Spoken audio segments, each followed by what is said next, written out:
I go back and forth with conspiracies. I have a love-hate relationship with conspiracies.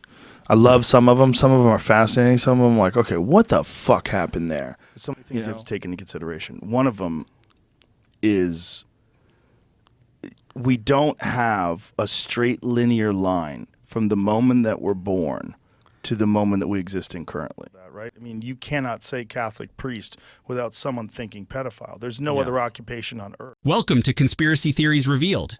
While the truth is sometimes stranger than fiction, Joe Rogan has arguably, via his wildly successful The Joe Rogan Experience Podcasts, taken the art of conspiracy theories to another level. Whether you agree with Joe Rogan and his typically famous guests or not, what isn't up for debate is the massive popularity of what are now well over 2,000 Joe Rogan Experience podcasts dating back to when they first started in 2009.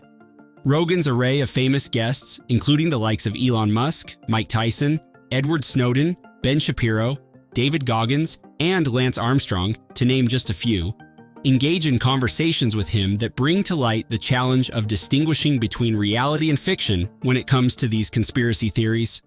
When I turned 18, my girlfriend was a year younger than me and she was 17, and I was terrified that I was going to go to jail. In this video, 10 insane Joe Rogan conspiracy theories that will blow your mind. We dive deep into 10 mind-blowing ideas discussed by Joe Rogan.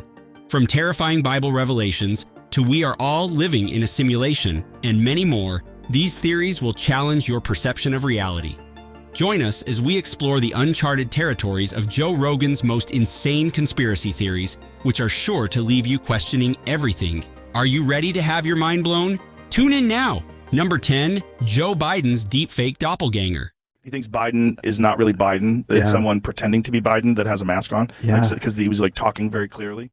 One of the wildest theories bouncing around the internet suggests that Joe Biden is not always the man we see on our screens, but rather a deepfake or a body double. This isn't the clip I saw. He's so much bigger. Look how big he is. He's so much bigger than Joe. He's so much bigger. What you're seeing right here, it really looks like a different person. This conspiracy claims that certain appearances, especially ones where he seems different, are actually not him at all. Supporters of this theory argue that differences in his voice, mannerisms, and even ear shapes suggest something darker is at play.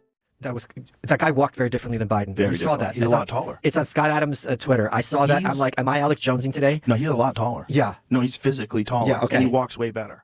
Joe Rogan, known for his skepticism, has occasionally entertained the idea, fueling online theories.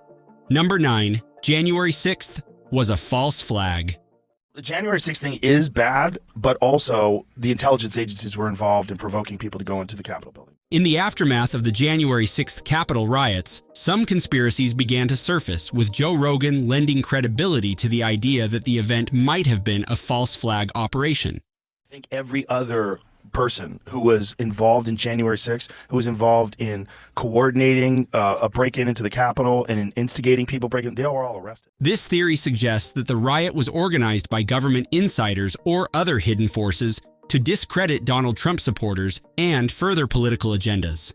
Joe Rogan had Jim Gaffigan on his show, and I mean, that's not really relevant, except that's just the other voice that you're hearing here. He's like, yeah, false flag. Yeah, I mean, he clearly instigated. He did it on camera. I don't know if he was a Fed. I know a lot of people think he was a Fed. The people that were there were calling him a Fed. What I do know is when they asked the FBI, the FBI said, we can't tell you whether or not there were people that were there. Despite common debunking, Rogan's discussions on this topic have kept the conspiracy alive in certain circles, demonstrating the dangerous power of misinformation. Number 8, has Google created sentient AI? Google engineer that has come out and said that he believes that the Google AI is sentient because it says that it is sad, it says it's lonely, it starts communicating, and Google is there. It seems like they're in a dilemma. The idea that Google may have developed a sentient AI has caused intense debate, especially after a former Google engineer claimed the company's AI had gained consciousness. There's something that changed in the field of AI in 2017 that 2017, OpenAI releases a paper where they train this AI, it's one of these transformers, a GPT, to predict the next character of an Amazon review. Pretty simple. But then they're looking inside the brain of this AI, and they discover that there's one neuron that does best in the world sentiment analysis. Joe Rogan, always fascinated by AI and its implications, has suggested on his podcast the possibility of a rogue AI that could potentially surpass human intelligence. What is the leap between these emergent behaviors or these emergent abilities that AI has and artificial general intelligence? This theory taps into deep fears about the future of technology and what could happen if AI were to evolve beyond our control. Number 7. We are all living in a simulation. Where did that simulation come from if we are inside of it? But one of the key distinctions I tell my students to make, because it's not talked about a lot with simulation theory, is what I call the NPC versus the RPG versions of simulation theory. The simulation theory, popularized by thinkers like Elon Musk, suggests that our reality is an elaborate simulation, possibly run by advanced beings. Joe Rogan has looked into this topic numerous times, considering whether our existence is nothing more than a complex computer program. If we're a simulation, it's really boring outside the simulation. Because why would you make a simulation that's boring? You make a simulation way more interesting than the base reality. That is, if this right now is a simulation. Yes. And ultimately, inevitably, as long as we don't die or get hit by a meteor, we're going to create some sort of simulation if we continue on the same technological path we're on. The concept challenges the very nature of reality and raises questions about consciousness, free will, and the purpose of life. It's a theory that, while mind-bending, also has a strange appeal to it. At Conspiracy Theories Revealed, we also let you be the judge by encouraging you to share your comments and thoughts in the comments section of this video. Number 6. The Matrix is real. Do you believe in the Matrix? I don't disbelieve in it. Because if you ever want to have it, I've got this chemically reversed inverse magnetron camera. Joe Rogan often refers to the Matrix as a metaphor for the world we live in. He believes that a small group of powerful people, including the media, the government, and big corporations, control society, keeping the majority of us in a state of ignorance and compliance. Do you believe in it? What? The Matrix. I don't disbelieve in it. You know, I can tell you that you've experienced it in real time. How can you do that? How can you be in a place that you've never been before? You're standing somewhere foreign, somewhere new, and all of a sudden your brain computes that you've been in this exact moment, and it's undeniable. According to Rogan, these organizations manipulate information to maintain their grip on power, effectively trapping us in a figurative matrix. He argues that the key to escaping this control is awareness.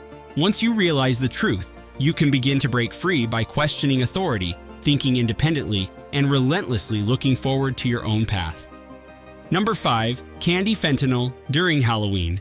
Last Friday, Dr. Phil was featured on the Joe Rogan Experience. And during the podcast, there was a lot of fear-mongering going on about Halloween candy. And what they're doing now, Joe, is they're putting them in these pastel colors. I think I sent you some of those, Jamie, in the pastel colors. They're making them look like these candies that the kids get. And kids are going to see these things around and pick them up and think they're like sweet tarts or whatever. Every Halloween, rumors reappear, warning parents about the possibility of deadly substances hidden in their children's candy, with fentanyl being the latest cause. I don't think they're targeting children. I think the fact that they are making these things in pastel colors make children vulnerable to picking these things up. Joe Rogan has discussed this alarming scenario on his podcast, theorizing that drug dealers might distribute fentanyl-laced candies to unsuspecting trick-or-treaters. I would go to the store and buy every kind of candy I could find, and as soon as my kids came home from trick-or-treating, I would take their pumpkin and dump it into the trash and then fill it back up with candy I knew was good and hand it back to them. I wouldn't let them take a single piece of candy from trick-or-treating because you don't know what's in there. That was always the fear, right, when we were kids? Despite law enforcement and health experts repeatedly debunking these claims, the fear continues to grow, fueled by sensational media stories and legitimate concerns over the opioid crisis. The widespread anxiety taps into parental fears, making Halloween, a night of innocent fun, seem potentially dangerous. The constancy of this theory highlights our collective fears about the safety of our children in an increasingly unpredictable world. Number 4. Dark Secrets of the Vatican. I know there's the burning of the Library of Alexandria where they lost a lot of the information, but... I think that might have been a book heist.